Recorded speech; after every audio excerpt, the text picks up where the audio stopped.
Shalom, amados hermanos, y bienvenidos a nuestro segmento Buscando el Espíritu detrás del mandamiento. Esta semana comenzaremos con el hermoso libro de Vayikra, el libro de Levítico, y esta parashá precisamente se llama Vayikra, que quiere decir y él llamó, y se encuentra en Levítico 1:1 al 5:19. Padre, te damos gracias por este hermoso tiempo que nos permites compartir tu palabra, Padre Celestial. Gracias, bendito Abacadosh, porque a través de tu palabra tú nos haces crecer, tú haces que nuestra alma se eleve, tú nos limpias, nos santificas y nos purificas, Padre. Te pedimos, Señor, que seas hoy tú hablando, Padre Celestial, a nuestros corazones, que sea tu ruaj, tu espíritu, causando un verdadero arrepentimiento en nosotros para que nos podamos volver a ti con todo nuestro corazón, Padre. Apéganos a tu bendita Torá, apéganos a la inclinación al bien y apártanos del Yetzer Hará, de esa mala inclinación, Padre, que nos causa división y separación de ti, Padre Celestial. Ponemos este tiempo en tus manos y te damos todo honor y toda gloria en el poderoso nombre de Yeshua HaMashiach. Amén y amén. Entonces, en esta porción vamos a ver que Dios llama a Moisés a la tienda de reunión y le comunica las leyes de las ofrendas de animales y vegetales que son traídas al santuario. Estas incluyen la ofrenda de elevación, que es la ofrenda olá, que es totalmente incinerada para Dios en el fuego del altar. Allí se presentan 5 variedades de ofrendas vegetales. La ofrenda minja, que son ofrendas preparadas con harina fina. La de aceite de oliva y olíbano, la ofrenda de paz que se llama shelamim y cuya carne era comida por aquel que traía la ofrenda, mientras que ciertas partes eran quemadas en el altar y otras eran entregadas a los kohanim, a los sacerdotes. Los diferentes tipos de ofrendas de pecado que se llaman hatat y son traídas para expiar por transgresiones cometidas erróneamente por el sumo sacerdote y la comunidad entera o el rey o un israelita ordinario. Y luego está la ofrenda de la culpa, que es la ofrenda asham, traída por una persona que obtuvo beneficio de la propiedad del santuario o por quien tiene duda si de pronto transgredió una prohibición divina o traicionó a Dios a través de jurar en falso para defraudar. Así que este es el resumen de lo que vamos a ver en esta porción. Y miren qué tremendo, porque estamos comenzando un nuevo libro, el libro de Vayikra, que nosotros lo conocemos con el nombre de Levítico. Es el tercer libro de la Torá y es un libro muy diferente a todos los demás, ya que el mensaje central de este libro es el Mikdash, el santuario o la tienda de reunión. El libro de Levítico también era conocido como Torah Kohanim, que quiere decir la Torá de los sacerdotes. De allí que cuando se tradujo a la versión Septuaginta le pusieron el nombre de Levítico, ya que los sacerdotes eran todos de la tribu de Leví. Ahora alguien puede decir: ¿y por qué yo tengo que estudiar este libro si ya no hay templo ni se hacen sacrificios? Nosotros sabemos que la Torá es el libro más actual que existe y cada palabra, cada instrucción que el Eterno puso allí tiene el propósito de enseñarnos algo para ayudarnos en nuestro crecimiento espiritual y para acercarnos más a Dios. A través de nuestro recorrido por los libros de la Torá podemos ver que el libro de Génesis, ¿verdad? El libro de Bereshit nos habla de la caída del hombre, mientras que en el libro de Shemot, en el de Éxodo, vemos cómo Dios despliega su poder y su majestuosidad para rescatar a este hombre perdido y cómo poco a poco lo va guiando para construir el tabernáculo, ese santuario en donde la presencia del Eterno puede morar. Una vez terminado el tabernáculo, viene este libro, el libro de Levítico, Vayikra, el cual nos muestra al hombre restaurado, un hombre que está consagrado para comenzar a caminar de acuerdo a las instrucciones del Eterno. Así que vemos que este libro, el libro de Vayikra, se encuentra como axis central de la Torá. Está justo en el centro. ¿Por qué? Porque él representa el corazón de la Torá. De hecho, este es el primer libro que se le enseña a los niños judíos cuando comienzan en su estudio de la Torá. ¿Y ustedes saben por qué? Porque en este libro es donde se encuentra el inicio y el fundamento de todas las enseñanzas. Aquí es donde nos damos cuenta de la importancia de nuestra devoción para acercarnos al Creador.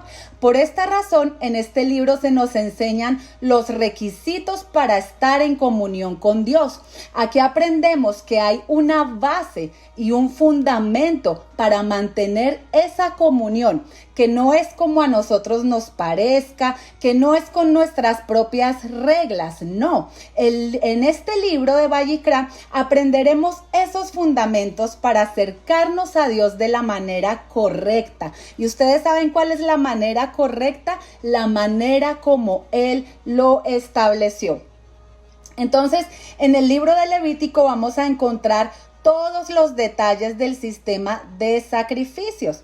Es importante recordar que los sacrificios se introducen siempre de esta manera. Dice el Señor: habla a los hijos de Israel y diles: cuando algunos de vosotros traiga una ofrenda a Adonai, traerás tu ofrenda de animales de la manada o del rebaño. Esto está en Levítico 1:2. Y tenemos que entender que esta palabra ofrenda es la palabra hebrea corbán. Y esta tiene que ver con una ofrenda presentada en el altar, ya sea animal o vegetal. Pero realmente no existe una palabra en español o en inglés que transmita adecuadamente el significado de la palabra hebrea corbán. Y desafortunadamente esta palabra se ha usado mayormente en el sentido de sacrificio. ¿Y qué es lo que percibimos nosotros cuando escuchamos la palabra sacrificio?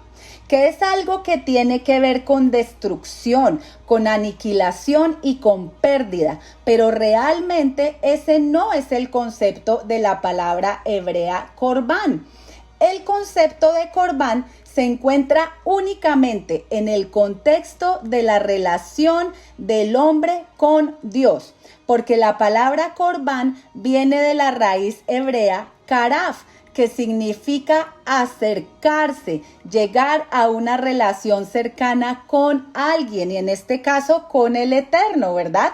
Entonces, por lo tanto, podemos decir que el corbán sirve para satisfacer las necesidades de quien está ofreciendo ese corbán, ese sacrificio o esa ofrenda, y no las necesidades de aquel a quien se le está ofreciendo el corbán. Así que miren qué importante entender este concepto.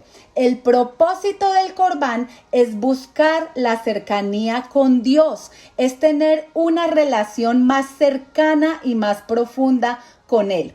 Porque sabemos que el pecado trae separación y trae división. Isaías 59:2 nos dice: pero vuestras iniquidades han hecho división entre vosotros y vuestro Dios, y vuestros pecados han hecho ocultar de vosotros su rostro para no oír.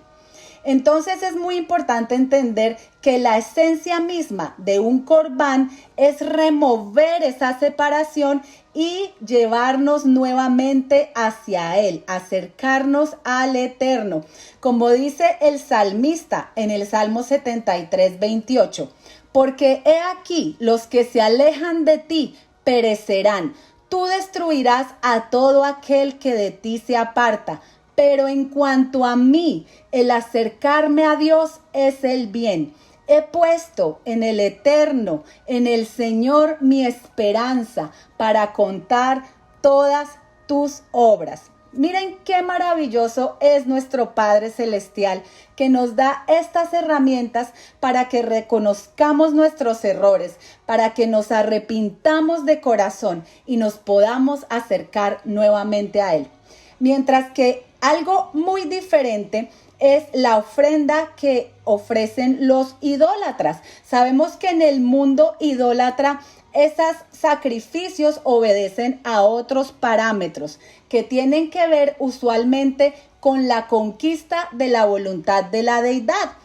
El propósito de esos sacrificios que ellos hacen es influenciar las decisiones de los poderes ocultos.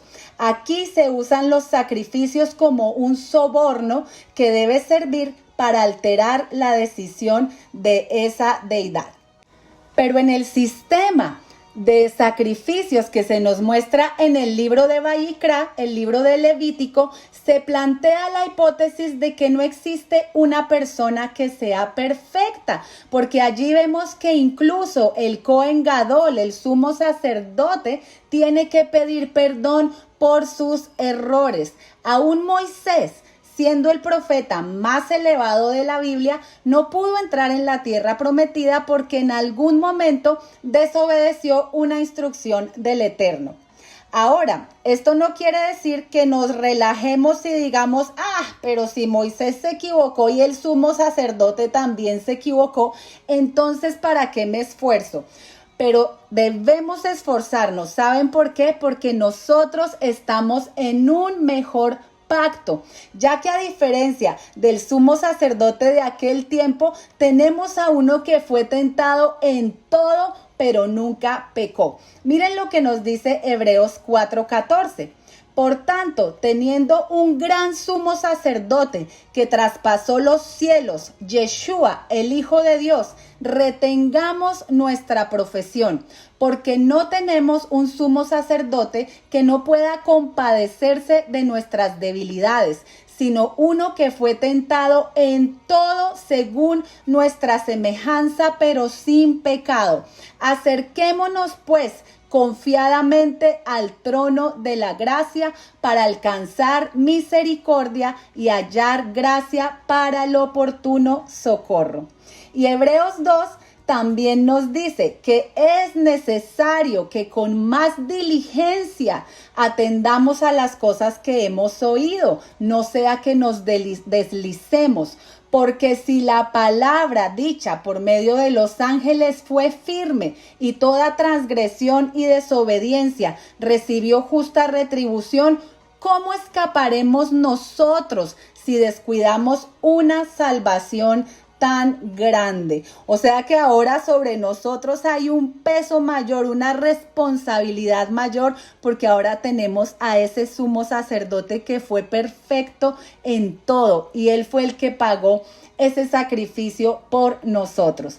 Entonces yo les pregunto a ustedes, ¿cuál es esa ofrenda, ese corbán que el Eterno espera que le ofrezcamos en este tiempo, donde no hay templo físico ni se hacen sacrificios de animales, sino como hemos estudiado en las porciones anteriores, el templo, el santuario, somos nosotros mismos?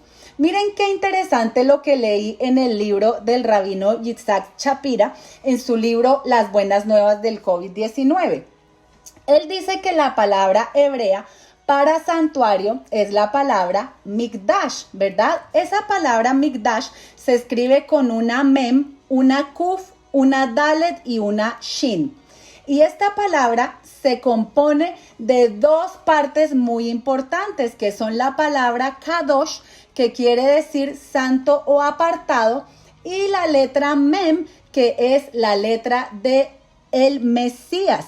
También esta es la letra de la palabra malhut, que significa reino. ¿Qué pasa si nosotros le quitamos la letra kuf a esa palabra mikdash, sabiendo que la letra kuf es la que representa la santidad? Si nosotros quitamos la letra kuf y reorganizamos las letras, nos da como un resultado la palabra Shemat. ¿Y ustedes saben qué significa la palabra Shemat? significa destrucción o exterminio. O sea que el llamado que el Eterno nos está haciendo es un llamado a la santidad, a la Kedushá, porque Él mismo nos dijo, sin santidad nadie verá al Eterno, ¿verdad? O sea, si nosotros quitamos la santidad del lado, si simplemente decimos, ya Cristo lo hizo todo, ya lo único que yo tengo es que recibir ese sacrificio, pero no nos ocupamos de tener ese ingrediente de santidad en nuestro mikdash, en nuestro templo, entonces vamos a ser destruidos y exterminados. Así que vamos a estudiar en un nivel más profundo qué es lo que significa esa palabra santidad, que en hebreo es Kedushá. El rabino Lawrence Kelemen dice que la palabra Kedushá es lo opuesto a la palabra Tumá. La palabra Tumá significa impureza espiritual.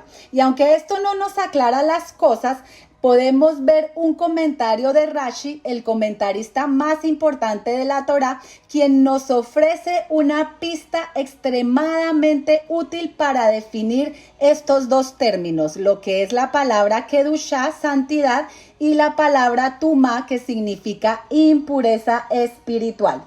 En su comentario a Levítico 1:1, Rashi revela que Dios le habló a los profetas gentiles, o sea, a los profetas de las naciones, utilizando un lashon tumá, un lenguaje impuro, pero que a Moisés le habló utilizando un lashon jivá, que quiere decir un lenguaje afectivo.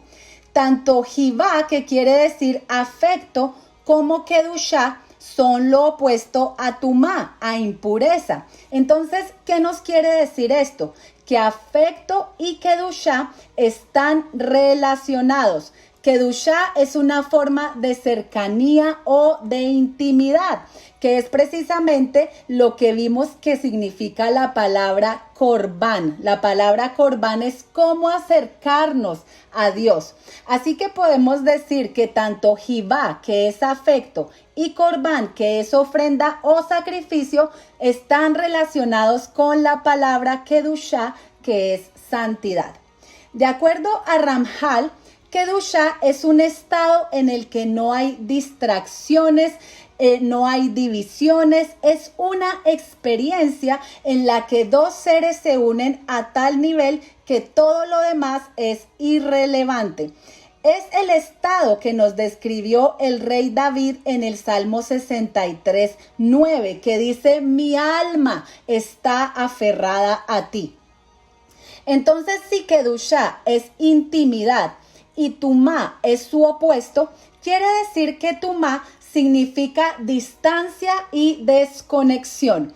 Ahora entendemos por qué el Eterno nos da tantas instrucciones acerca de las cosas impuras. Él nos dice, no coman animales impuros, ¿verdad? No cometan actos impuros, guarden su pureza sexual, porque todas estas cosas que hace nos desconecta de nuestra fuente. Esa impureza nos desconecta de él. Y un ejemplo claro de esto es el lashon hará, la lengua maligna, que es la que destruye relaciones. Esta es inherentemente tamé, es impura.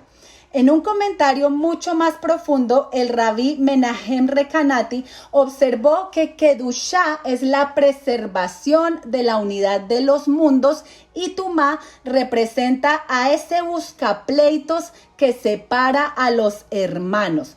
En Proverbios 16, 27, 28 dice que el hombre perverso cava en busca del mal y en sus labios hay como llama de fuego. El hombre perverso levanta contienda y el chismoso aparta a los mejores amigos. Entonces esto es algo que tenemos que tener muchísimo cuidado, de cuidar lo que sale de nuestra boca. Si no va a edificar, es mejor cerrar nuestros labios. Si va a causar división, es mejor no hablar. Pero miren qué interesante, que paradójicamente para crear intimidad se requiere que haya una separación. Ya nosotros hemos estudiado que la palabra santo significa separado o apartado, ¿verdad? Entonces, ¿de qué es lo que nos debemos apartar o separar para poder tener esa relación cercana con el Eterno? Primero que todo, debemos quitar todas las barreras potenciales que hay entre nosotros y el Eterno.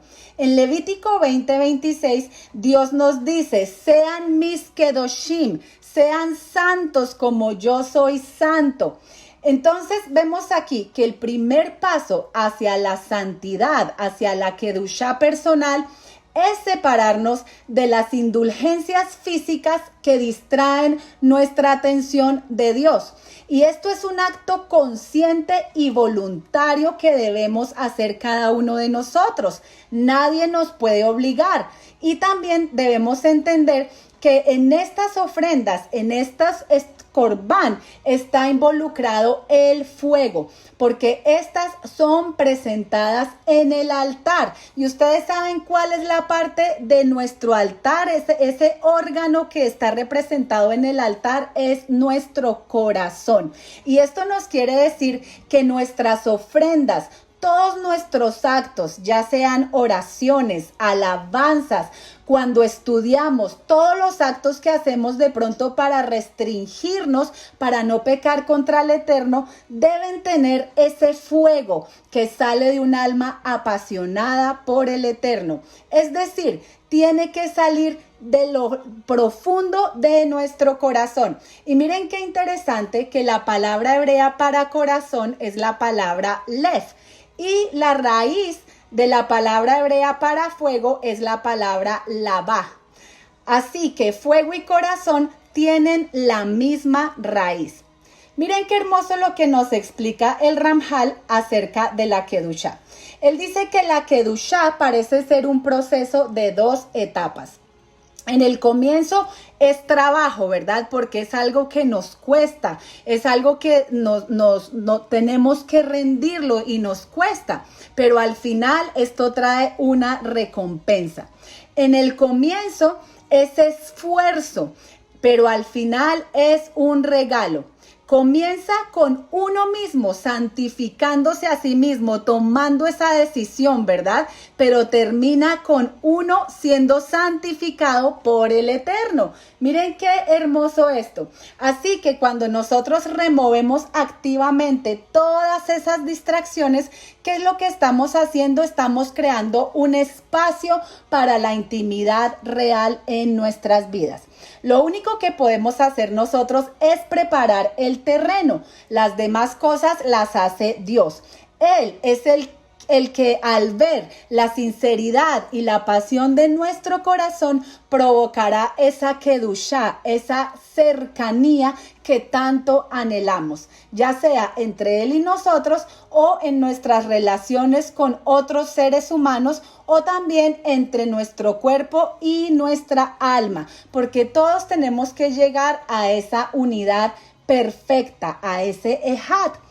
Entonces, si cada uno de nosotros somos conscientes de que realmente necesitamos esa cercanía con el Eterno, debemos anhelarla. Y no solamente anhelarla, sino sacrificar en el altar de nuestro santuario, en el corazón, el ego, que es del que salen todas las cosas que causan tumá, que causan separación. Yeshua nos dijo en Mateo 15:18, pero lo que sale de la boca, del corazón sale, y esto contamina, esto trae tumá al hombre, porque del corazón salen los malos pensamientos, los homicidios, los adulterios, las fornicaciones, los hurtos, los falsos testimonios, las blasfemias, y estas cosas son las que contaminan al hombre. Así que tengamos en cuenta que si nuestro corazón es ese altar, este se puede convertir en un verdadero altar para Dios o también se puede convertir en un altar para el ego que es desde donde opera Hasatán. Así que tú y yo tenemos el poder de elegir. Dios nos dijo, te doy el poder de elegir entre la vida y la muerte, entre lo puro y lo impuro, entre lo santo y lo profano. Y nos dice, escoge la vida. Así que esforcémonos en crear más espacios y tiempos para quienes queremos amar. Sabemos que vivimos en una época donde hay muchísimas distracciones. Ya no tenemos tiempo para nuestro cónyuge, no hay tiempo para nuestros hijos ni para nuestros amigos. Y si no hay tiempo para ellos que los vemos, imagínense qué tiempo le dedican las personas a Dios, a estudiar su palabra, a orar, a adorar. Nosotros, cada uno, debemos tomar esa decisión de liberarnos de ese hipnotizador control absoluto de todos los sistemas modernos para que podamos poner nuestra atención y todo nuestro enfoque en esas relaciones. Y esto no significa que tengamos que hacer cambios rotundos en nuestra vida de la noche a la mañana, ¿verdad?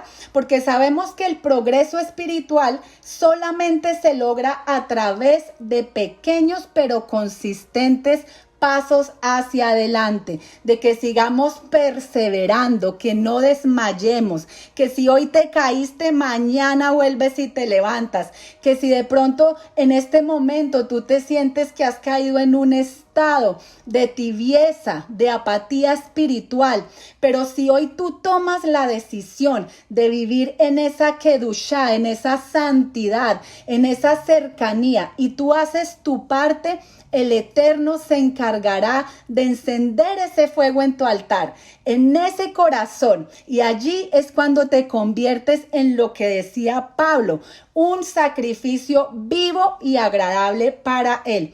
Miren qué interesante que, como les he dicho anteriormente, los sabios dicen que cuando las palabras tienen la misma gematría, están relacionadas. Y entonces la palabra sacrificio vivo en el hebreo tiene una gematría de 370, que es 10, ¿verdad? Y la palabra este es el Mesías también tiene una gematría de 370, que es 10 también, porque si sumamos 7 más 3 es 10. Y la palabra del Dios vivo también tiene la misma gematría. Así que sacrificio vivo, este es el Mashiach, la palabra del Dios viviente. Esas tres palabras tienen una gematría de 370. Y si ustedes recuerdan, el último nivel del alma, que es el nivel Yehidá, que es el que envuelve todas las partes y las pone como una sola.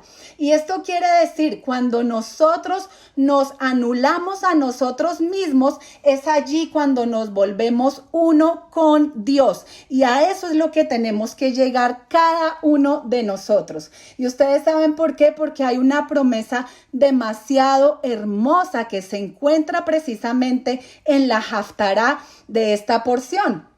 Y está en Isaías 44. Miren qué hermoso lo que dice. Ahora pues, oye Jacob, siervo mío, y tú Israel, a quien yo escogí. Así dice el Eterno, tu Hacedor, el que te formó desde el vientre, el cual te ayudará. No temas, siervo mío Jacob, y tú, Jesurún, a quien yo escogí, porque yo derramaré aguas sobre el sequedal y ríos sobre la tierra árida. Mi espíritu derramaré sobre tu generación y mi bendición sobre tus renuevos, y brotarán entre hierba como sauces junto a las riberas de aguas. Así que no tenemos nada que perder, pero sí mucho que ganar. Ese sacrificio, ese corbán que tú presentas hoy delante del Eterno, donde le entregas tu ego, tu orgullo, todas esas malas inclinaciones que hay dentro de cada uno de nosotros. Esto tendrá una repercusión no solamente en nuestras vidas, sino en nuestras generaciones venideras. Así que sigamos esforzándonos, sigamos peleando la buena batalla de la fe, porque Yeshua mismo nos dijo, el que permanezca hasta el final, ese será salvo. Padre, te damos gracias por esta hermosa palabra, gracias por todo lo que nos enseñas, Padre Celestial. Yo te pido que seas tú dándonos esa fuerza, ese valor, para que nosotros podamos rendir todas esas áreas que aún no hemos rendido delante de ti, Padre Celestial. Ayúdanos a salir de todo estado de impureza en nuestras vidas, todo lo que nos causa separación de tu palabra, de tu presencia, Padre, todo aquello que no permite que el poder tuyo se manifieste en nosotros y a través de nosotros. Hoy lo ponemos en ese altar, Padre, y te pedimos, mi Dios, que seas tú enviando fuego desde el cielo y quemando todas esas áreas en nuestra vida que no son agradables delante de ti, Padre. Pon en nosotros esa motivación, esa intención, Padre. Pon en nosotros el querer como el hacer, para que te busquemos más, para que busquemos más tiempos de intimidad contigo, adorándote, aprendiendo de ti, estudiando tu palabra, Padre Celestial, y que no seamos solamente oidores, sino hacedores de tu palabra, Padre. Anhelamos llegar a esa unidad perfecta, a esa unidad que llegó Yeshua HaMashiach. Gracias, Padre, te damos en el poderoso nombre de Yeshua HaMashiach. Amén y amén. Amados, por favor, los invito a darle un like a este estudio y a que lo compartan, porque necesitamos expandir esa luz del Eterno hasta los confines de la tierra. Bendiciones y Shabbat Shalom.